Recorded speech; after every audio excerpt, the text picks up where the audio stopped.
केसरिया से मन जोगी हुआ रे, दिल झूमे देखो मतवारा हुआ रे, केसरिया से मन जोगी हुआ। हर पल मनाओ केसरी त्योहार।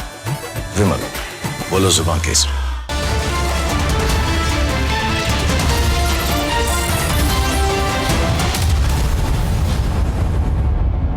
नमस्कार, मैं हूं विवेक श्रीवास्तव और आप देख रहे हैं रिपब्लिक भारत। झारखंड में छात्र आंदोलन लगातार तेज हो रहा है। आंदोलन स्थल पर बिना अनुमति कैमरे लगाए जाने से छात्रों में नाराजगी है। वहीं जेपीएससी सर्विस परीक्षा में गड़बड़ी को लेकर सुप्रीम कोर्ट में जनहित याचिका भी दाखिल हो गई है। अब यह मामला राजनीतिक रंग ले चुका है, लेकिन आज विपक्ष का एक और चरित्र सबके सामने आ गया। राहुल गांधी ने झारखंड में छात्र आंदोलन पर चुप्पी साध रखी है। प्रयागराज में राहुल गांधी के खिलाफ पोस्टर लगे हैं, तो कांग्रेस के कार्यकर्ता इसी को फाड़ते हुए दिखाई।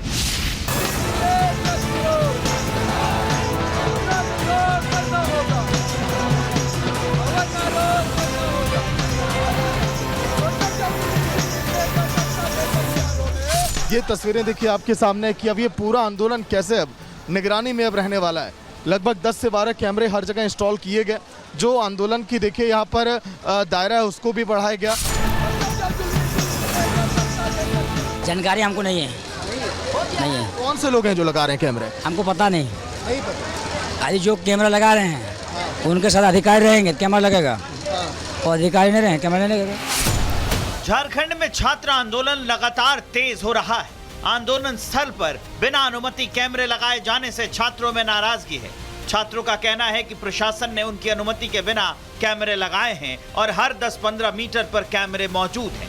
छात्र राधे ने कहा कि ना तो उसने प्रशासन से कहा और ना ही अनुमति दी, फिर भी कैमरे लगाए। इस बीच जेपीएससी सिविल सर्विस परीक्षा में गड़बड़ी का मामला सुप्रीम कोर्ट पहुंच गया है। जनहित याचिका दाखिल कर मांग की गई है कि 19 अप्रैल को हुई प्रारंभिक परीक्षा को रद्द किया जाए और इसकी सीबीआई जांच या किसी स्वतंत्र कमेटी से जांच कराई जाए। साथ ही छात्रों ने दोबारा परीक्षा कराने की भी मांग की है।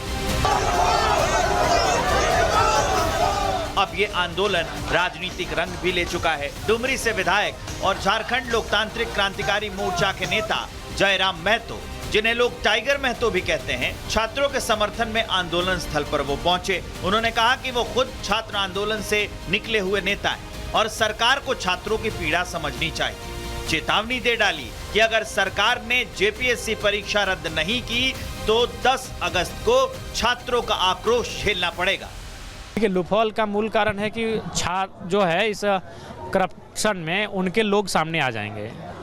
जैसे आप सुनते होंगे विधायकों के बेटे, सांसदों के बेटे, मंत्रियों के बेटे, उनका जेपीएससी में हुआ था, तो उसी प्रकार इसमें वो इसलिए बचाव कर रहे हैं। लूपहोल है कि उनके लोग इसमें सब पकड़े जाएंगे, इसलिए वो बचाव करने का प्रयास करते हैं। लेकिन अब पकड़े जाएं तो पकड़े जाएं, पकड़ना होगा। बकायदा आज मुख्यमंत्री जी को हमने कहा कि अगर आँच आपके घर तक भी जाएगी तो आपको उस आँच को सहना होगा, क्योंकि ये लोकतंत्र है। वहीं विधानसभा में विपक्ष के नेता बाबूलाल मरांडी ने भी सरकार को चेता दिया है। उन्होंने कहा कि बातचीत जरूरी है, लेकिन सरकार को मामले को भटकाना नहीं चाहिए। गड़बड़ी जानबूझकर की गई और जिम्मेदारों को सजा भी मिलनी चाहिए। देखिए, बातचीत तो निश्चित रूप से सरकार को करनी चाहिए और बातचीत से ही समस्या का समाधान होगा। लेकिन सरकार को बातचीत के नाम पर मामले को इधर से उधर डाइल्यूट नहीं करनी चाहिए, क्योंकि मामला अत्यंत ही गंभीर है। और किस प्रकार से एक एग्जामिनेशन में जो गड़बड़ी हुई है, और गड़बड़ी हुई उसको मैं नहीं कहता, मैं कहता हूं कि गड़बड़ किया। इधर दिल्ली से भाजपा नेता शहनवाज हुसैन ने राहुल गांधी पर भी निशाना साधा है। उन्होंने कहा कि प्रयागराज में छात्रों की गूंज कार्यक्रम करने वाले राहुल गांधी झारखंड के आंदोलन पर चुप हैं, यही दोहरा मापदंड है। प्रोटेस्ट छोड़ा है छात्रों का, उसको एनडीए अलायंस के लोग पूरी तरह अनसुना कर रहे हैं। दिल्ली में तो बड़ी बयानबाजी करते हैं, प्रयागराज में जाके राहुल गांधी छात्रों की गूंज करना चाहते हैं, लेकिन झारखंड में खामोश क्यों है? ये देश जानना चाहता है, ये झारखंड के अवाम जानना चाहती है इनका डबल स्टैंडर्ड है।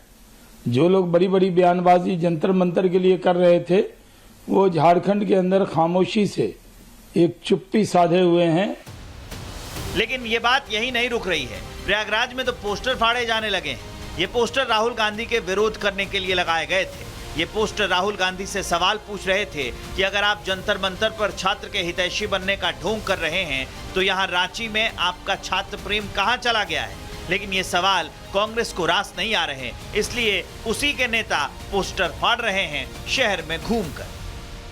एकदम प्रयागराज में मौजूद हैं और प्रयागराज में आज राहुल गांधी छात्रों से संवाद करेंगे और उसी कड़ी में हर जगह पर पोस्टर लगे हुए हैं राहुल गांधी के स्वागत में। लेकिन एक पोस्टर ऐसा है जो सभी का ध्यान खींच रहा है। अगर आप तस्वीरें देखें तो देख सकते हैं कि यहाँ पर कब आओगे मेरे राहुल क्वेश्चन मार्क के साथ, तुम्हें झारखंड बुलाता है, ऐसा पोस्टर लगा हुआ है। और इसी के साथ साथ अगर आप देखें तो यहाँ पर दूसरी तरफ भी एक पोस्टर लगा हुआ है और इस पोस्टर में भी राहुल गांधी को झारखंड में जो छात्रों का आंदोलन चल रहा है उस पर घेरने की कोशिश की गई है।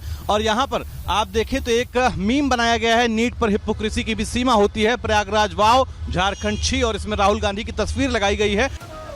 कुल मिलाकर झारखंड का छात्र आंदोलन अब सुप्रीम कोर्ट से लेकर विधानसभा और दिल्ली तक गूंज रहा है। कैमरों की निगरानी, जेपीएससी परीक्षा विवाद और नेताओं के बयान, सब मिलाकर ये आंदोलन राज्य की राजनीति का सबसे बड़ा मुद्दा बन चुका है। Bureau report, republic Bharat. Cockroach जनता पार्टी के संस्थापक अभिजीत दिपके एक बार फिर सवालों के घेरे में। दिपके पर इस बार उनकी ही सुरक्षा में तैनात पुलिसकर्मियों से बदसलूकी का आरोप लगा है। सोशल मीडिया पर वायरल वीडियो में दिपके की भाषा बेहद आक्रामक और तेवर तल्ख है। यही वजह है कि सुरक्षा कर्मियों के परिवार ने दिपके के खिलाफ मोर्चा खोल दिया है। सुरक्षा कर्मियों के परिवारों की मांग है कि दिपके माफी मांगे और उनकी सुरक्षा तत्काल हटाई जाए। लोक मला भेटायला येतात, प्लीज तुम्ही बाहेर जा सर, तुम्ही बाहेर जा, I don't want you inside my house. ये तस्वीरें, ये तेवर और ये भाषा उसी अभिजीत दिपके की है जिसके इशारे में दिल्ली के जंतर मंतर पर जमकर उत्पात मचाया गया था, जहां दिपके एंड कंपनी की अभद्रता और अमर्यादित शब्दों से देश शर्मसार हो गया था। अब उसी दिपके का एक नया वीडियो सामने आया है। इस वीडियो में एक तरफ सीजेपी के संस्थापक अभिजीत दिपके हैं तो दूसरी तरफ उनकी ही सुरक्षा में तैनात पुलिसकर्मी। वीडियो में दिपके सुरक्षा कर्मियों से बदसलूकी करते हुए साफ तौर पर दिख रहे हैं, सुरक्षा कर्मी को धमकाते हुए सुने जा रहे हैं। इस वीडियो में दिपके पुलिस अधिकारी से सवाल करते हैं कि उनसे मिलने कौन आएगा, किससे वो मिलेंगे, ये फैसला पुलिस कैसे कर सकती है। लेकिन सवाल ये है कि विरोध जताने का ये कौन सा तरीका है। सुरक्षा और कानून व्यवस्था बनाए रखने के लिए तैनात किसी अफसर से बदसलूकी का अधिकार अभिजीत दिपके को किसने दिया।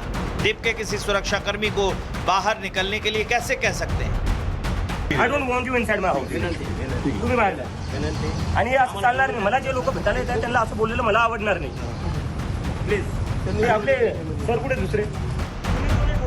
दिपके की शिकायत अपनी जगह हो सकती है, लेकिन जिस पुलिसकर्मी को सरकार ने उनकी सुरक्षा के लिए तैनात किया है, क्या उसके साथ इस तरह का व्यवहार जायज है? यही वो सवाल है जो अब दिपके के सामने खड़े हो रहे हैं। क्योंकि जिन पुलिसकर्मियों से बदसलूकी हुई, अब उनके परिवार वालों ने दिपके के खिलाफ मोर्चा खोल दिया है। पुलिस परिवारों ने छत्रपति संभाजी नगर में डीसीपी कार्यालय पहुंचकर शिकायत दी और सुरक्षा में तैनात पुलिसकर्मियों के साथ बदसलूकी पर नाराजगी जताई। पुलिस परिवार का कहना है कि पुलिसकर्मी भी सम्मान के हकदार हैं, सुरक्षा देने आए पुलिसकर्मियों का अपमान बर्दाश्त नहीं किया जाएगा। पुलिस परिवार की मांग है कि दिपके अपनी इस करतूत के लिए तत्काल माफी मांगे। हम शिकायत नहीं, कल जो सबने देखा जो घटना हो गई कि पुलिस ऑफिसर और पुलिसों का जो अपमान किया अभिजीत दिपके ने, तो हमारी मांग है कि उसने पहले माफ़ी मांगे और सरकार से भी मांग हमारी है कि उसको पुलिस की अगर ज़रूरत नहीं है तो पुलिस प्रोटेक्शन उसका निकाल ले, वो खुद उसका लिए उसको समर्थ है तो उसको पहले तो माफ़ी मांगनी चाहिए, वही हमारी मांग है। पुलिस परिवार ने तो यहां तक चेतावनी दी है कि अगर दीपके ने 2 दिन के भीतर माफी नहीं मांगी तो उनके घर के बाहर जोरदार विरोध प्रदर्शन किया जाएगा। सर, अभिजीत दीपके ने जो आंदोलन महाराष्ट्र में भारत में किया है उसे मिलने बहुत सारी पब्लिक आ रही है, तो पब्लिक संभालने के लिए पुलिस वाले वहाँ पे रहते हैं और एक एक दो लोगों को अंदर छोड़ते हैं, क्योंकि एक साथ माप अंदर बैठ सकता नहीं है, 200-500 अगर लोग हैं तो पुलिस वाले एक एक को छोड़ रहे थे। तो उन्हें उनके पिताजी की उम्र के पुलिस अधिकारियों को अरे तुरे करके घर के बाहर निकाल दिया। अभी हमारी पुलिस बॉयज एसोसिएशन तरफ ये मांग है कि उसने पुलिस परिवार की और पुलिस की माफ़ी मांगनी चाहिए और पुलिस वालों से दरख्वास्त है कि उसका पुलिस प्रोटेक्शन जो है वो पुलिस प्रोटेक्शन तत्काल निकाल लिया जाए। अगर पुलिस प्रोटेक्शन नहीं निकालता है तो हम पुलिस बॉयज एसोसिएशन दीपके के घर पे आंदोलन करने वाले हैं। वहीं दूसरी ओर अभिजीत दीपके के खिलाफ 2 युवकों ने भी मोर्चा खोल रखा है। इन दोनों युवकों का नाम मनीष ब्रह्मभट्ट और राहुल पांड्या है। ये दोनों खुद को सीजेपी के आंदोलन से जुड़ा बता रहे हैं। युवकों का आरोप है कि इन्होंने सीजेपी के आंदोलन में योगदान दिया, लेकिन अब उन्हें संगठन की कोर टीम से संवाद करने का मौका नहीं दिया जा रहा। युवकों का आरोप है कि अभिजीत दीपके तानाशाही कर रहे हैं। हमारी एक ही मांग है कि जितने वॉलेंटियर 40 दिन तक अपना परिवार छोड़ के जंतर मंतर पर डटे रहे, जो प्रोटेस्टर देश भर से आए, जिन्होंने लाठियाँ खाई, जिनके हाथ पैर टूटे, जिन्होंने देश भर में एक साहस का परिचय जिन युवाओं ने दिया, जिन्होंने पुलिस के सामने होकर आंदोलनकारियों को, प्रोटेस्टर का बचाव किया, ऐसे काफ़ी सारी तस्वीरें हमने देखी। तो इन सारे लोगों को आंदोलन में शामिल कर, इनकी राय लेकर एक देश भर की एक डिसेंट्रलाइज तरीके से नेतृत्व करने वाली, एक इंटरनल डेमोक्रेसी के साथ काम करने वाली, ट्रांसपेरेंसी के काम करने वाली, हमारी भी अकाउंटेबिलिटी तय हो, ऐसे काम करने वाली टीम बनाने के लिए हमारी मांग थी। हमने इतना ही बोला तो उन्होंने बोला नहीं, हम तो जो अभी 10-11 लोग हैं वही मैन कोर्ट की टीम बनेंगे और बाकी सारे वॉलंटियर ही रहेंगे। दीपके के घर के बाहर धरने पर बैठे दोनों युवकों का आरोप है कि आंदोलन किसी एक व्यक्ति की जागीर नहीं हो सकता। युवकों का कहना है कि अगर सीजेपी युवाओं का आंदोलन है तो उसमें युवाओं की आवाज भी सुनी जानी चाहिए। दोनों युवकों ने सीजेपी की कोर कमेटी को भंग करने की मांग की है। बिल्कुल अपने लोगों को पद दे रहे हैं, अगर पद नहीं देना होता तो हम लोग को भी मीटिंग में ये पार्टिसिपेटरी कराते, हम लोग को भी बात सुनते, नए सजेशन सुनते। हम लोग यहाँ पे अपने चेहरा चमकाने के लिए नहीं आए थे, डिसेंट्रलाइज मूवमेंट हो गया था, तो हमें तो यही था कि हमारी बात तो सुने कम से कम। हमें उनसे, अभिजीत भाई से कोई दिक्कत नहीं हो, तो मेरे बड़े भाई जैसे हैं ना, हमें उनसे, उनकी लीडरशिप से दिक्कत है, पर हमें इंक्लूसिवनेस तो फील कराएं। किसी व्यवस्था के खिलाफ आवाज उठाना लोकतांत्रिक अधिकार हो सकता है। पुलिस की कार्यप्रणाली पर सवाल उठाना भी अधिकार हो सकता है, लेकिन सवाल उठाने का तरीका भी उतना ही महत्वपूर्ण है, क्योंकि वायरल वीडियो में जो नजर आ रहा है उसमें तेवर बेहद आक्रामक है, भाषा बेहद तल्ख है और सामने वो पुलिस अधिकारी हैं जो उनकी सुरक्षा के लिए तैनात हैं। सवाल ये है कि अगर लोकतंत्र जरूरी है तो असहमति रखने वालों से संवाद क्यों नहीं? अगर सवाल पूछना अधिकार है तो दीपके से सवाल पूछने पर जवाब कौन देगा? बहरहाल अभिजीत दीपके की बदसलूकी अब देश के सामने है। सवाल पूछे जा रहे हैं कि क्या व्यवस्था बदलने की लड़ाई में व्यवहार की मर्यादा जरूरी नहीं है? पुलिस परिवार माफी की मांग कर रहा है, जबकि सीजेपी से जुड़े युवक संवाद की मांग कर रहे हैं। देखना होगा कि दीपके क्या जवाब देते हैं। Bureau report, republic Bharat. Social media की दुनिया में अब सरकार का डंडा निशाने पर है दुनिया की बड़ी tech company Meta. Deepfake, propaganda, फर्जी और छेड़छाड़ किए गए कंटेंट का खेल। सरकार ने मेटा से यह साफ कर दिया है कि सिस्टम सुधारिए, एल्गोरिदम बदलिए, कंटेंट मॉडरेशन अपनी मजबूत करिए, वरना जवाबदेही के लिए तैयार रहिए। सरकार ने मेटा से बाकायदा कॉम्प्लायंस रोड मैप मांगा है, यानी अब सिर्फ दावे नहीं बल्कि ये बताना होगा कि फेसबुक और इंस्टाग्राम जैसे प्लेटफॉर्म पर जहरीले कंटेंट की पहुंच रोकने के लिए कंपनी आखिर करेगी क्या?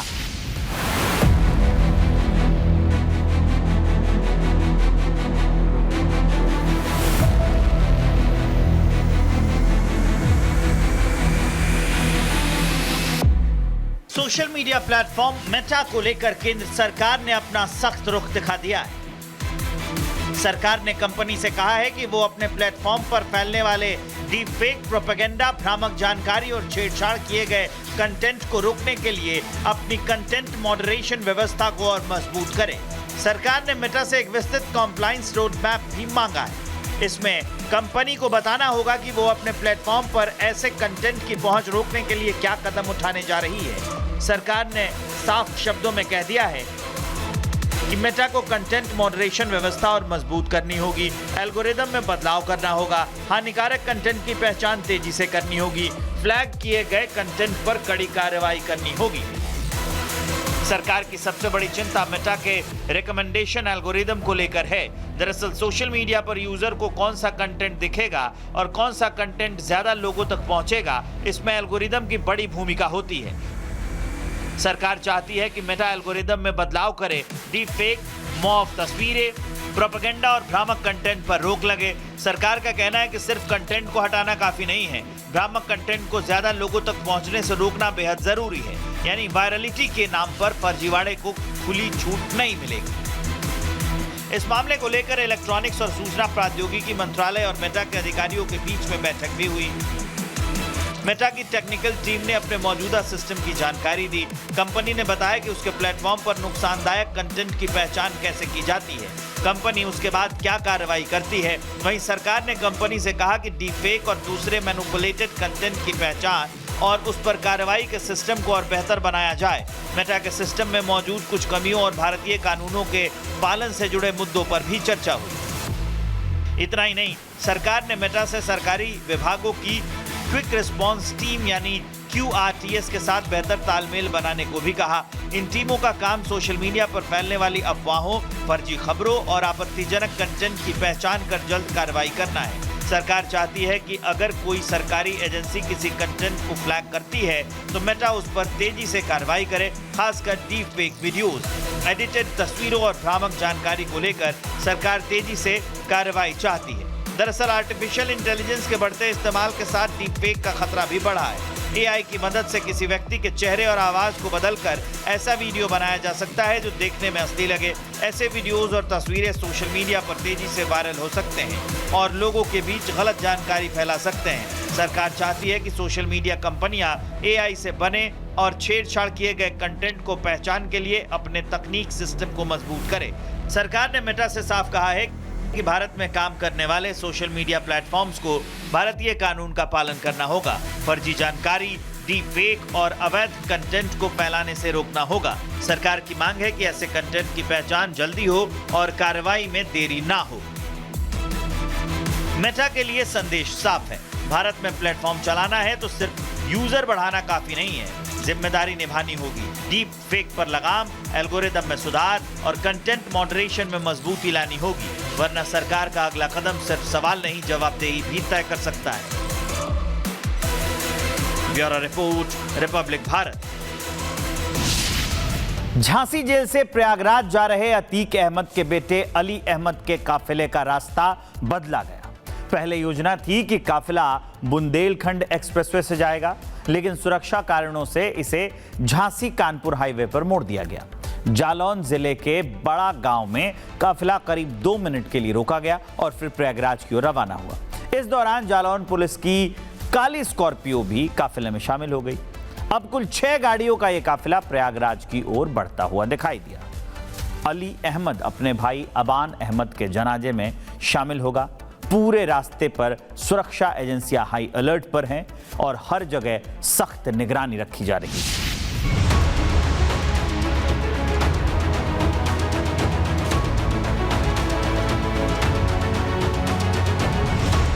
कभी प्रयागराज में जिस नाम से खौफ पैदा होता था, जिस परिवार का दबदबा अपराध की दुनिया में दूर दूर तक था, आज उसी परिवार की तस्वीर पूरी तरह बदल चुकी है।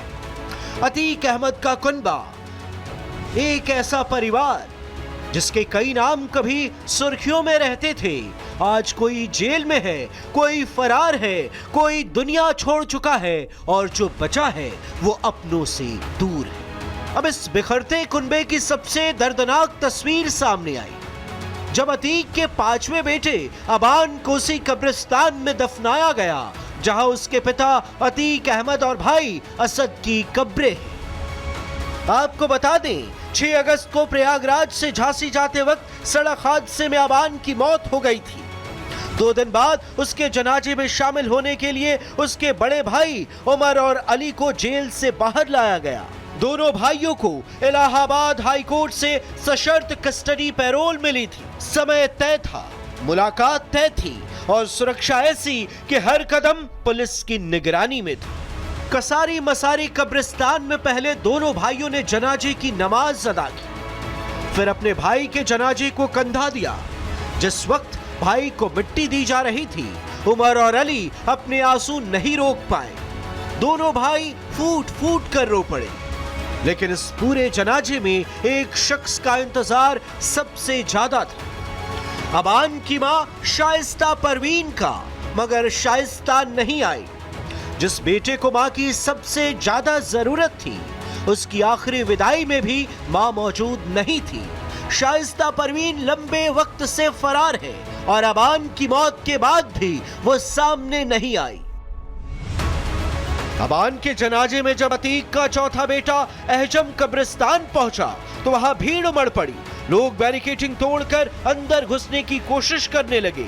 हालात बिगड़ते देख पुलिस ने सख्ती दिखाई, भीड़ को पीछे हटाया गया। जिस कब्रिस्तान में आज सिर्फ एक बेटे को अंतिम विदाई दी जानी थी, वहां भी पुलिस को कानून व्यवस्था संभालनी पड़ी। इससे पहले सुरक्षा कारणों से अली को लेकर आने वाले काफिले का रास्ता भी बदला गया। बुंदेलखंड एक्सप्रेसवे के बजाय झांसी कानपुर हाईवे से काफिला प्रयागराज पहुंचा। उरई के बड़ा गांव में काफिले को करीब 2 मिनट के लिए रोका गया। जालौन पुलिस की काली स्कॉर्पियो भी काफिले में शामिल रही। कुल 6 गाड़ियों का काफिला, आगे पीछे पुलिस का पहरा और बीच में जेल से लाया गया अली। ये तस्वीर बताती है कि कभी जिस परिवार के नाम से लोग रास्ता बदल लेते थे, आज उसी परिवार के सदस्य खुद पुलिस के बनाए रास्ते पर चल रहे। अबान को उसके पिता अतीक अहमद की कब्र के ठीक बगल में दफनाया गया। यानी एक ही कब्रिस्तान में अतीक का परिवार फिर एक साथ नजर आया, लेकिन जिंदा रहते नहीं, कब्रों के बीच, इसी कब्रिस्तान में। अतीक अहमद के पिता हाजी फिरोज की कब्र है। अतीक अहमद की मां को इसी कब्रिस्तान में दफनाया गया है। खुद अतीक अहमद को भी इसी कब्रिस्तान में दफनाया गया है। यही अशरफ की भी कब्र है। अतीक का बेटा असद भी यही दफन है। अब अबान को भी इसी कब्रिस्तान में दफना दिया गया। कभी अतीक का कुनबा ताकत का दूसरा नाम था, आज उसी कुनबे की हालत देखिए। अतीक और उसका भाई अशरफ की हत्या हो चुकी है। बेटा असद पुलिस एनकाउंटर में मारा गया। अबान सड़क हादसे में दुनिया छोड़ गया। बड़ा बेटा उमर जेल में बंद है। दूसरा बेटा अली भी जेल की सलाखों के पीछे है। सबसे छोटा बेटा अहजम बाल गृह से बाहर आने के बाद बुआ के साथ रह रहा है। और मां शाइस्ता परवीन उमेश पाल हत्याकांड में नामजद होने के बाद से फरार है। कभी अतीक का नाम प्रयागराज की गलियों में दहशत की पहचान था, लेकिन वक्त बदला और पूरा कुनबा बिखर गया। आज उसी परिवार के सदस्य एक दूसरे से मिलने के लिए भी अदालत और पुलिस की इजाजत के मोहताज हैं। जिस परिवार में फैसले बंदूक की ताकत से होते थे, आज उसी परिवार की कहानी कब्र, जेल और फरारी के बीच सिमट गई। Bureau report, republic Bharat. आज के लिए इस बुलेटिन में इतना ही। दीजिए इजाजत, कल फिर होगी मुलाकात। नमस्कार।